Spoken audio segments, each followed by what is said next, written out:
রাজ্যের স্বাস্থ্য ক্ষেত্রে বিভিন্ন সময় বিভিন্ন ধরনের অভিযোগ ওঠে। কখনো কখনো সেই সমস্ত ঘটনাকে ঘিরে রীতিমতো চাঞ্চল্য পড়ে যায়, চলে চর্চা আলোচনা। এবার ফের স্বাস্থ্য ক্ষেত্রে উঠল এক অভিযোগ, আর এই অভিযোগ উঠল সরকারি হাসপাতালে। জানেন কোথায় কি অভিযোগ উঠছে? বিষয়টা আপনাদেরকে একটু বলি। প্রসব করাতে টাকা নেওয়ার অভিযোগ উঠল হাসপাতালের অস্থায়ী মহিলা গ্রুপ ডি কর্মীদের একাংশের বিরুদ্ধে।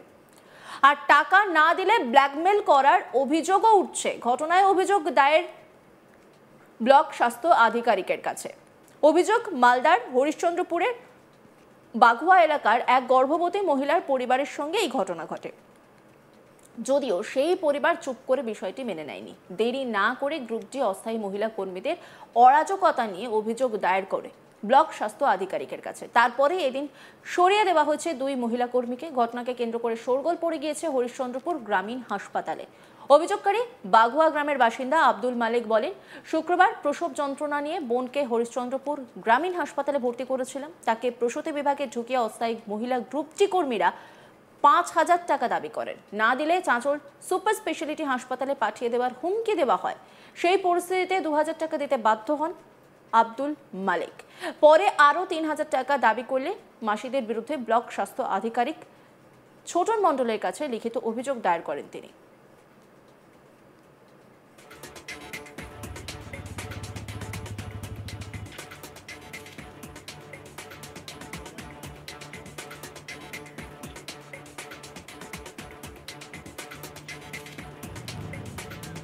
প্রসূতির দাদা আব্দুল মালিক তিনি কি বলছেন শুনবো। কালকে আমি আমার বোনকে এখানে অ্যাডমিশন করাতে আসলাম। করাতে আসার পরে ও লেবার রুমে ঢুকিয়ে বলছে 5,000 টাকা লাগবে। 5,000 টাকা যদি না দিতে পারো তাহলে এখান থেকে ট্রান্সফার সার্টিফিকেট লিখে দিচ্ছি, হয় চাঁচল নেই নার্সিংহোম নেই মালদা চলে যাও। কথাটা কারা বলছে এই কথাটা? ও মাসিরা বলছে।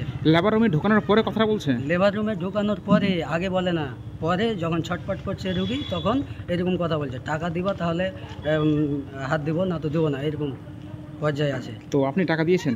হ্যাঁ, টাকা নিয়েছে। কত টাকা নিয়েছে? 2,000 টাকা নিয়েছে। কারা নিয়েছে টাকাটা? ও মাসিরা। তো কেন টাকাটা, কি কারণে নিল টাকাটা? এরকম নিব, না হলে হবে না, না তো চাঁচল পাঠিয়ে দিব, এরকম কথা। এরকম ভয় দেখাচ্ছে? হ্যাঁ। শুধু আপনার কাছ থেকে নিয়েছেন আর অন্যান্য প্রসূতি মায়েদের কাছ থেকে নিয়েছেন? ফাঁকা নেই, সবার কাছে 2,000, 2,500, 3,000, কারোর কাছে 1,500, নর্মালি 1,500 করে নিচ্ছে। নর্মালি 1,500 টাকা নিচ্ছে। তো এই বিষয়ে কি ডাক্তারবাবুরা কি জানে না যেটা তারা টাকা নিচ্ছে প্রসূতি মায়েদের কাছ থেকে? সেটা বলতে পারবো না সঠিক, কিন্তু আমি ডাক্তারবাবুকে বলতে গেলাম, ডাক্তারবাবু বলছে এরকম তো হতে পারে না, তো ঠিক আছে দেখছি ব্যাপারটা। পরে ডাক্তারবাবুরা বললো যে নিচ্ছে, আমরাকে অভিযোগ দেন, আমরা তখন দেখব। তো হ্যাঁ, বলছি আপনি অভিযোগ করেছেন? হ্যাঁ, অভিযোগ করেছি। কোথায় অভিযোগ করলেন? ও হসপিটালে। বলছি আপনি কাকে নিয়ে এসেছিলেন? আমার বোনকে। বোনকে নিয়েছিলেন? কোন দিন ভর্তি করেছিলেন? আগামীকালকে ভর্তি করেছি, সরি গতকালকে। গতকালে ভর্তি করেছিলেন? এখানে বাচ্চা হয়েছে? হ্যাঁ, হয়েছে। এখন কি অবস্থায় আছে আপনার বোন? এখন সুস্থ হয়ে আছে। নর্মালি হয়েছে? হ্যাঁ, নর্মালি হয়েছে, এবং টাকা না হলে কোনো চিকিৎসা ঠিকঠাক হবে না এরকম বলছে।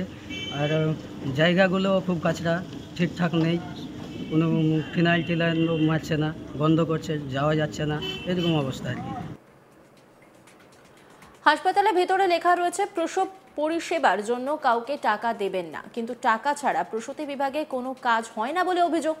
অস্থায়ী মহিলা গ্রুপ ডি কর্মীরা অবশ্য 4 থেকে 500 টাকা বকশিশ নেওয়ার কথা স্বীকার করেছেন, তবে জোর করে টাকা নেওয়া হয় না বলেই দাবি তাঁদের। অস্থায়ী মহিলা গ্রুপ ডি কর্মী তিনি কি বলছেন শুনবো।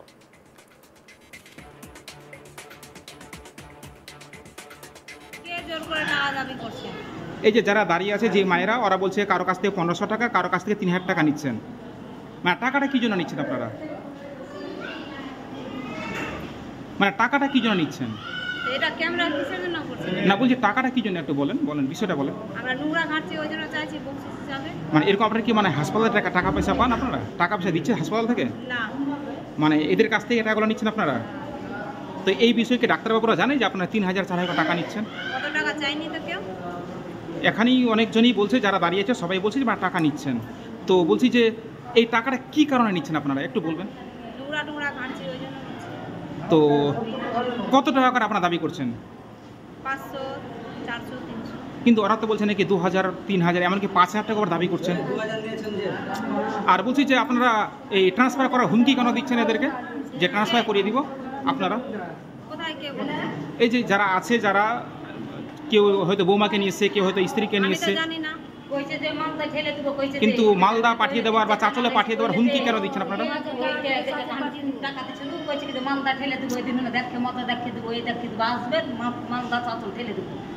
ওগুলো অতগুলো করলে হবে, যার যেটা জুটবে সেটা দিবে। ওইটা এখন ডেলিভারিটা যে করলি, বলো যে তোর ডেলিভারিটা তুই কত টাকা দিবি? তোর কাছে কত চাইলো এটা বলো। হার কাছে 1000 কইলে আমি 1000 দিন দেখিনি, তো আর বেটি কইলে যে দে তার আমি কাম করে দিতে নাই, আর তাও চলে গেছে, 300 টাকা দিচ্ছিল, নিবে না, তো আমি কি করবো?